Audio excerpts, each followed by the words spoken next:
चलो भी स्टार्ट करते हैं। देखो अब ये डायग्राम आप एक साइड में ड्रॉ कर लो, क्योंकि यहाँ मैंने ये 6 पोजीशन बताई है, वैसे इनकी 6 पोजीशन इमेज की आएगी।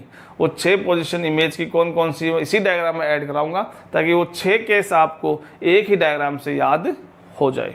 ठीक है, चलते हैं आगे, शुरू करते हैं। पहले तो यहाँ एक इंपॉर्टेंट बात समझ में आई सबको कि जो इन्फिनिटी पे होने का मीनिंग क्या है रे ऑप्टिक्स में, यानी इस लेंस मिरर वाले चैप्टर में इन्फिनिटी का होने का मतलब है कि ऑब्जेक्ट इतना दूर है उस मिरर से ताकि उस मिरर पे पड़ने वाली रेज सारी की सारी कैसी हो, पैरेलल हो। ठीक है, चलिए अब आते हैं पहली पोजीशन। पहली पोजीशन क्या थी बच्चों, एट इन्फिनिटी।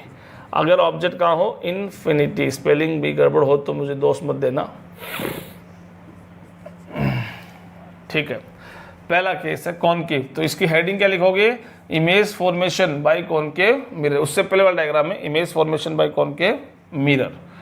अब फर्स्ट आता है अपना इन्फिनिटी पे। अभी मैंने बताया कि इन्फिनिटी पे ऑब्जेक्ट का होने का मीनिंग ये होता है कि वहाँ से रेज पैरेलल आ रही है। तो मैंने ऐसे उस ऑब्जेक्ट से, जो भी ऑब्जेक्ट बहुत दूर है तो मैं यहाँ ड्रॉ ना करके उससे जो रे आ रही है उसको ड्रॉ कर रहा हूँ। तो जैसे मैंने ये 4 रेज उससे ले ली, ये मैंने ड्रॉ कर दी इस तरह से। ठीक है, ये इसका पोल है, ये इसका फोकस है। तसल्ली समझते जाओ, आज का 1 घंटा दिया हुआ आपको लाइफ टाइम काम आने वाला है, यानी इसको आप बार बार पढ़ने की ज़रूरत नहीं पड़ेगी, 10th में भी और 12th में भी। और तसल्ली से बैठे रहो, हाथ दूर कर लो मोबाइल से। और पहला रूल क्या था, प्रिंसिपल एक्सिस के पैरेलल आने वाली रे आफ्टर रिफ्लेक्शन फोकस से पास होती है, तो ये फोकस से पास होगी। और ये भी प्रिंसिपल एक्सिस के हैं, फोकस से पास होगी। ये भी प्रिंसिपल एक्सिस के हैं, फोकस से पास होगी। और ये भी प्रिंसिपल एक्सिस के हैं, फोकस से पास होगी।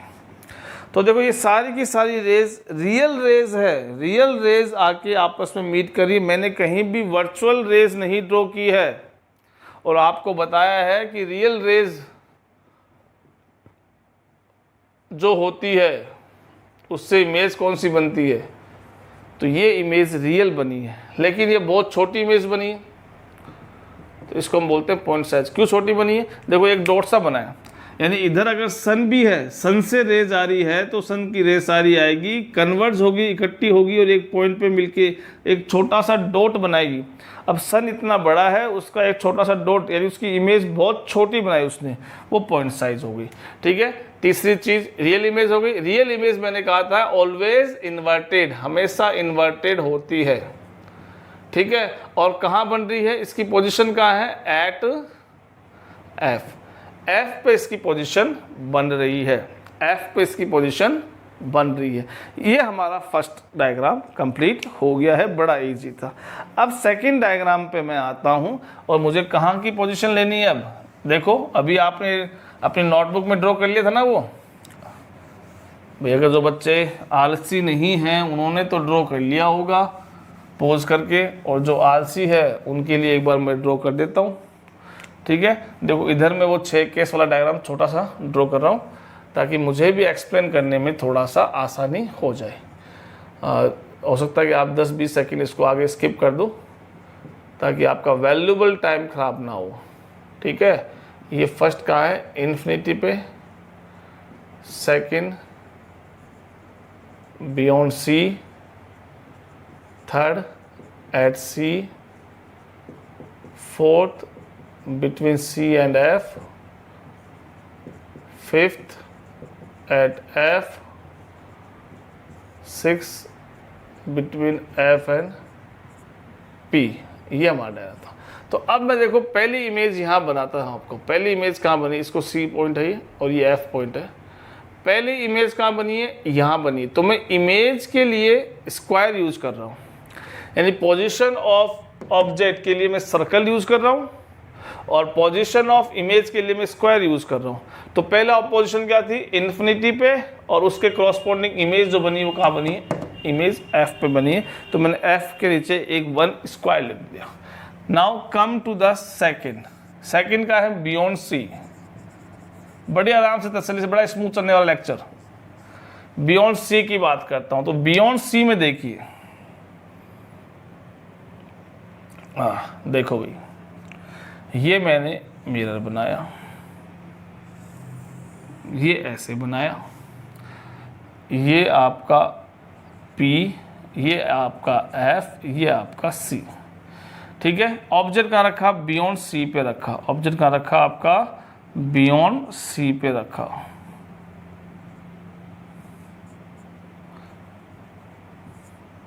ये बियॉन्ड C पे। फर्स्ट रूल यूज करूंगा, when the ray comes parallel to the principal axis after reflection it pass through the focus, और इसको मैंने फोकस से पास कर दिया। ठीक है। सेकंड, अगर मैं फोकस से लेता हूं, दूसरा रूल क्या है? फोकस से। अब दूसरा रूल काम आ रहा है आज, अगर मैं दूसरा रूल यूज करता हूं, कहां से? फोकस से, जो आफ्टर रिफ्लेक्शन क्या होता है? प्रिंसिपल एक्सिस के पैरेलल हो जाता है। आफ्टर रिफ्लेक्शन प्रिंसिपल एक्सिस के पैरेलल हो जाता है। तो अब वो कहाँ मिला? यहाँ मिला। और जहाँ दो रेज आफ्टर रिफ्लेक्शन मिलती है वहाँ क्या बन जाती है? इमेज बन जाती है।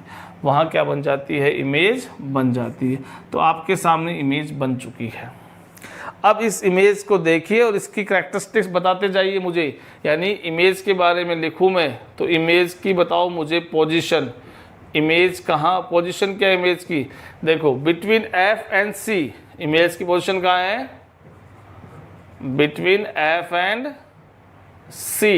सेकंड चीज, उसका नेचर बताइए मुझे। नेचर मतलब वो रियल है कि वर्चुअल है? तो आपको दिख रहा है कि एक तो रियल रेस से मिल रही है। एक ध्यान रखना एग्जाम में, ये एरो ड्रॉ करना, दिखाना कि ये रे आ रही है, ये जा रही, तो ये एरो से जरूर रिप्रेजेंट करना है इनको। नेचर दिख रहा है आपको कि उल्टी इमेज है, इन्वर्टेड इमेज है। और अब आपको तो पता ही इन्वर्टेड इमेज कैसी होती है,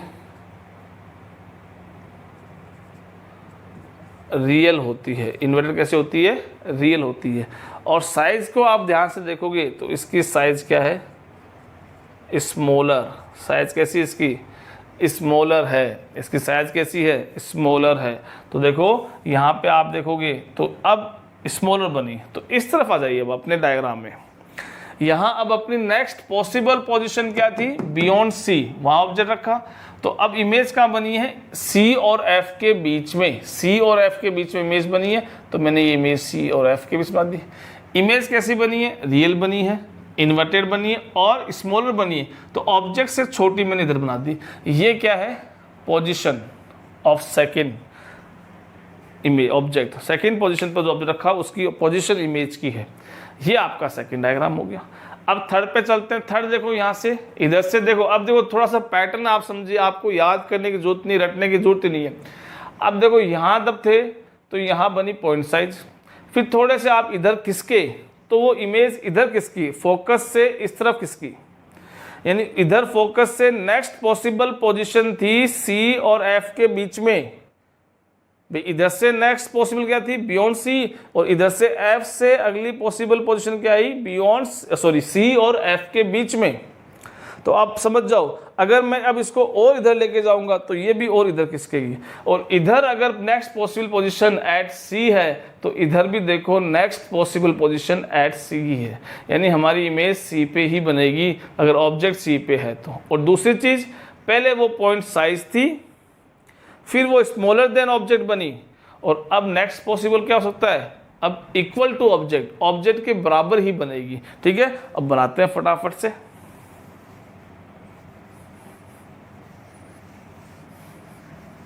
आ जाइए, थर्ड पॉसिबल पोजीशन है इस तरफ से ऑब्जेक्ट के लिए एट C। ये थर्ड पॉसिबल पोजीशन, ये प्रिंसिपल एक्सिस। इंक मेरे ख्याल में अब थोड़ी थोड़ी कम हो रही है इसकी। ये C, ये आपका F। प्रिंसिपल एक्सिस के पैरेलल आफ्टर रिफ्लेक्शन फोकस से पास, आफ्टर रिफ्लेक्शन फोकस से पास। सेकंड थोड़ा सा कर देता हूँ मैं इसको, आफ्टर रिफ्लेक्शन फोकस से पास। दूसरा फोकस से, फोकस का रूल क्या है? प्रिंसिपल एक्सिस के पैरेलल आना, प्रिंसिपल एक्सिस के पैरेलल आना, प्रिंसिपल एक्सिस के पैरेलल आना, सॉरी, प्रिंसिपल एक्सिस के ये आई और ये चली गई, और यहाँ पे मैंने इमेज ड्रॉ कर दिया।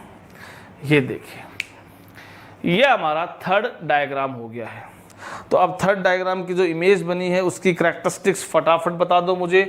पोजीशन क्या है, उसका नेचर क्या है, उसकी साइज़ क्या है। तो पोजीशन का आंसर क्या आया कि उसकी इमेज भी कहाँ बनेगी, एट सी ही बन रही है, जैसे ऑब्जेक्ट वैसी इमेज। नेचर उसका है रियल, और रियल इमेज हमेशा क्या होती है, इन्वर्टेड। साइज देखोगे तो same size as object, same size as object बन रहा है। तो यहाँ भी देखो, अब आगे समझ में, फर्स्ट से सेकंड, सेकंड से थर्ड, थर्ड यहाँ आ गए, और ये मैंने स्क्वायर बना दिया जो ये शो कर रहा है। ठीक है, ये हमारे 3 डायग्राम अब तक हो चुके हैं। Now next, fourth position, fourth possible position between F, C and F, C और एफ को लेके बने। तो अब बता दीजिए यहाँ पे सिंपल क्या होने वाला है। अब आपको समझ में आ गया कि जैसे जैसे हमारी इस तरफ पोजीशन बढ़ रही है वैसे वैसे हम इस तरफ जाते हुए जा रहे हैं। ये एक डायग्राम ही आपको सारे केस याद दिला देगा, और आपको रटने की ज़रूरत है भी नहीं, आपके दिमाग में फिट रहेगा क्या पैटर्न चल रहा है। यहाँ था तो ये एफ पे बना, फिर आप इसकी तरफ खिसके, मिरर की तरफ खिसके तो ये ऑब्जेक्ट इमेज जो है वो इधर किसकी है, और कैसी हुई, पहले पॉइंट साइज थी, फिर स्मॉलर देन ऑब्जेक्ट, फिर इक्वल टू ऑब्जेक्ट। तो अब इधर से अगर हम और इधर खिसकते हैं, थर्ड से फोर्थ पे आए तो ये थर्ड से ये फोर्थ इधर आएगा, और ये पोजीशन कौन सी होगी, अब बियॉन्ड सी। यानी अब हमें सब कुछ पता है, अब हमें पता है कि पोजीशन क्या आने वाली है, बियॉन्ड सी। इधर इमेज बनेगी यानी रियल इन्वर्टेड, और इमेज पहले पॉइंट साइज, फिर स्मॉलर देन ऑब्जेक्ट, फिर सेम साइज एज ऑब्जेक्ट, और अब लार्जर देन ऑब्जेक्ट, जिसको हम बोलते हैं एनलार्ज। तो बस सीधा सीधा मैंने पहले लिख दिया है कि क्या होने वाला है, ठीक है, और पहले लिख दिया मैंने कि ये इमेज ऐसे बनने वाली है, ऑब्जेक्ट से बड़ी बनने वाली है और बियॉन्ड सी बनने वाली है। और बना के अब देख लेते हैं फटाफट। ये लिया, ये लिया, ये आपका पोल, ये आपका फोकस, ये आपका सेंटर, और ये आपका ऑब्जेक्ट। ये प्रिंसिपल एक्सिस के पैरेलल, आफ्टर रिफ्लेक्शन फोकस से पास, और ये प्रिंसिपल फोकस से जो आती है आफ्टर रिफ्लेक्शन कहाँ से जाती है, थोड़ी सी टेढ़ी होगी ये,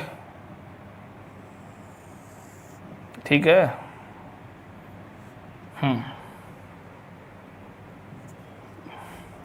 ये आपकी फोकस जाती है, फोकस से आने वाली पैरेलल टू प्रिंसिपल एक्सिस होती है, और जहाँ ये दो रे मिलती है वहाँ इमेज बन जाती है। तो क्या ये इमेज बियॉन्ड सी है कि नहीं है, यस बियॉन्ड सी है। क्या ये रियल इन्वर्टेड नहीं है, यस रियल इन्वर्टेड है। क्या ये एनलार्ज नहीं है, यस ये एनलार्ज है। ये आपकी फोर्थ पोजीशन है। और अब आप समझ गए कि फिफ्थ पोजीशन में क्या होगा। अब आप यहाँ से चलेंगे कहाँ, फोकस की तरफ, और इस तरफ अब क्या बचा है, बियॉन्ड सी के बाद क्या आता है, इन्फिनिटी। यानी ये रेज कहाँ जाएगी, अब इन्फिनिटी जाने वाली है। तो आप समझ चुके हैं। तो अब लास्ट फिफ्थ केस है, अभी तो एक केस और है।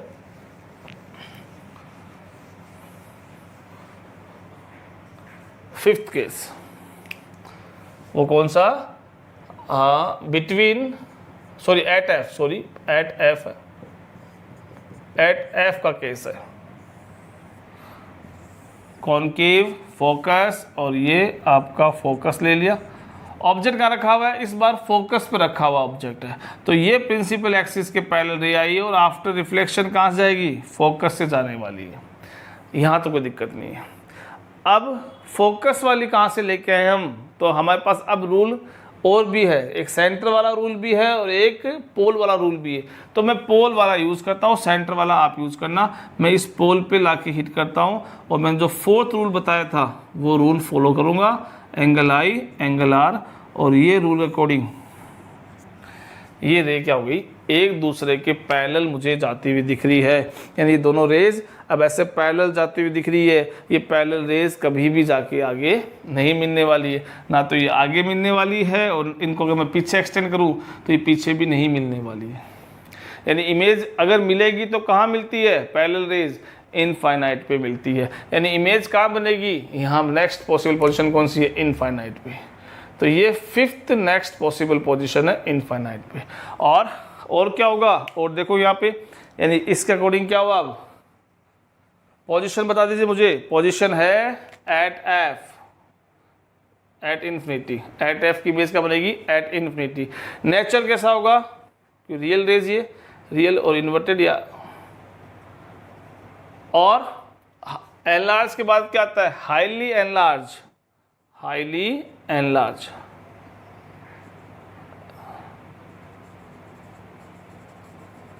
बहुत बड़ी इमेज बनेगी, एनलार्ज। ठीक है, ये हमारा फिफ्थ केस हो गया है। ठीक है, अब लास्ट केस बचता है और इसी के साथ अपना ये लेक्चर भी खत्म करते हैं, फिर अगले वीडियो मिलेंगे। सिक्स केस क्या है वहां देखो। अब उस पैटर्न के अकॉर्डिंग मुझे बताओ क्या होने वाला है, उस पैटर्न के अकॉर्डिंग मुझे बताओ क्या होने वाला है। अगर मैं सिक्स केस यहाँ ले जाऊँ तो अब यहाँ तो देखो क्या हुआ, यहाँ तो आपकी इमेज इन्फिनिटी पहुँच चुकी है, इन्फिनिटी आगे तो कुछ है नहीं। तो अब हमारे लिए एक पोजीशन बची, कौन सी, इस तरफ बिहाइंड द मिरर की पोजीशन बची है। यानी अब इस सिक्स की इमेज यहाँ बनेगी। कैसे बनेगी, आइए। और ये इंपॉर्टेंट है सबसे, जब आप यूज ऑफ कॉनकेव मिरर पढ़ाऊंगा मैं आपको, यूज ऑफ कॉनकेव मिरर कि कॉनकेव मिरर यूज कहाँ होता है, तब देखना सबसे इंपॉर्टेंट ये सिक्स केस ही है। डेंटिस्ट इस सिक्स केस को यूज करते हैं, मेकअप आर्टिस्ट ये सिक्स केस को यूज करते हैं। ठीक है, देख तो कैसे करते हैं, आइए। ये बना और ये पोल, ये एफ, ऑब्जेक्ट यहाँ प्रिंसिपल एक्सिस के पैरेलल, आफ्टर रिफ्लेक्शन फोकस से चला गया। Thank you so much. Angle आए पोल वाला, और अब ये एंगल बहुत पास से तो बड़ा एंगल बनेगा, ये ऐसे बनेगा, ये एंगल। अब देखिए आफ्टर रिफ्लेक्शन वाली रेज जो है ये इस तरफ, तो अब जैसे जैसे डिस्टेंस मिलेगी तो वो पॉसिबल ही नहीं है कहीं मिलेगी, इनफाइनाइट पे भी नहीं मिलने वाली, चांसेस ही नहीं है इनका मिलना। लेकिन इन्हीं रेज को मैं पीछे की तरफ एक्सटेंड करता हूँ, इन्हीं रेज को मैं पीछे की तरफ एक्सटेंड करता हूँ, तो these rays can be meet. ये यहाँ मिली, देखो पीछे एक्सटेंड करने पे ये रेज कहीं ना कहीं मिल रही है। अब देखो इन रेज को मिलाने के लिए आपने वर्चुअली एक्सटेंड रेज की थी, आपने खुद से रेज ड्रॉ की, एक्चुअल में कोई रेज इधर नहीं आई है, आपने ड्रॉ की है, वर्चुअल रेज ड्रॉ की है, तो इमेज भी कैसी बनेगी, इमेज वर्चुअल बनेगी। और वर्चुअल इमेज हमेशा सीधी होती है, आपको दिख भी रहा है कि ये सीधी यानी इरेक्टेड इमेज है कि नहीं। कहाँ बनी है ये, बिहाइंड द मिरर, इसे हम क्या बोलेंगे, बिहाइंड द मिरर। और साइज आपको दिख रही है लार्जर देन ऑब्जेक्ट, यानी एनलार्ज, एनलार्ज इमेज बन रही है। अब देखो इसी का यूज करते हैं, ये डेंटिस्ट क्या करते हैं, आपके दांत को, ये आपका दांत है और उस दांत के पास ऐसे आपका मिरर रखेंगे, वो दांत उनको इतना बड़ा दिखेगा मिरर के अंदर, और उस दांत की बड़ी इमेज देख लेगा तो उसको एग्जामिन करना है, उसे एनालिज करना है, वो आराम से कर सकता है। ठीक है, ये और पढ़ेंगे अपन। तो अब देखो यहाँ से ये सिक्स केस 1 2 3 4 5 और ये लास्ट का सिक्स केस आ गया, और मैंने इसको बॉक्स पे बंद कर दिया, तो आप समझ गए ये क्या है, position of image in six case. तो ये आज हमने इमेज फॉर्मेशन सीखा है deeply of the concave mirror. अगले वीडियो में कॉन्वेक्स मिरर और एक प्लेन मिरर का और ड्रॉ कर लेते हैं, फिर और चीज़ें हैं वो चलता रहेगा। बड़ा इंटरेस्टिंग चैप्टर है, एक ही वीडियो देखिए, बड़े तसल्ली से मैं बना रहा हूँ वीडियो, बड़े बड़े वीडियो बना रहा हूँ, कोई चीज़ रह ना जाए। ठीक है, तो मिलते हैं नेक्स्ट वीडियो में। Thank you so much.